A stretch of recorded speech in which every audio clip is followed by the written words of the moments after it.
അപകടത്തിൽ പരിക്കുപറ്റിയ യുവതിക്ക് നഷ്ടപരിഹാരം നൽകാൻ തയ്യാറാവാത്തതിനെ തുടർന്ന് കെ.എസ്.ആർ.ടി.സി ബസ് ജപ്തി ചെയ്യാൻ കോടതി ഉത്തരവ്. Taliparamba additional sessions judge K N. പ്രശാന്താണ് ഉത്തരവിട്ടത്.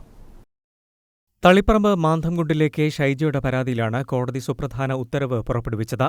2021 സെപ്റ്റംബർ 16 ഷൈജ സഞ്ചരിച്ച കെ.എസ്.ആർ.ടി.സി ബസ് ദേശീയപാതയിൽ കുറ്റിക്കോലിൽ വെച്ച് നിർത്തിയിട്ട ലോറിക്ക് ഇടിക്കുകയായിരുന്നു. അപകടത്തിൽ ഷൈജയടക്കം 12 പേർക്ക് ഗുരുതരമായി പരിക്കുപറ്റി.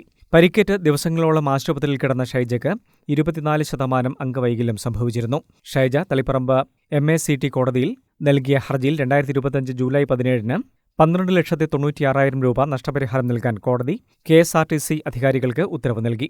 എന്നാൽ ഈ ഉത്തരവ് പാലിക്കാൻ കെ.എസ്.ആർ.ടി.സി തയ്യാറായില്ല. ഓരോ തവണയും കേസ് പരിഗണിക്കുമ്പോൾ കൂടുതൽ സമയം ചോദിക്കുകയായിരുന്നു.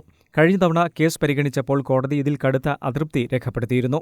24/11/2021 മുതലുള്ള 8% പലിശയടക്കം നിലവിൽ തുക 18,19,019 രൂപയായി വർദ്ധിക്കുകയും ചെയ്തു.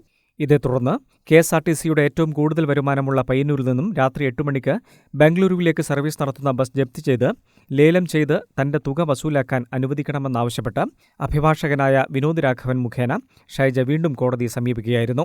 ഇതേ തുടർന്ന് പണമടയ്ക്കാൻ തയ്യാറാകാതെ ബസ് സർവീസ് തന്നെ നിർത്തിവെക്കാനാണ് കെ.എസ്.ആർ.ടി.സി തയ്യാറായത്.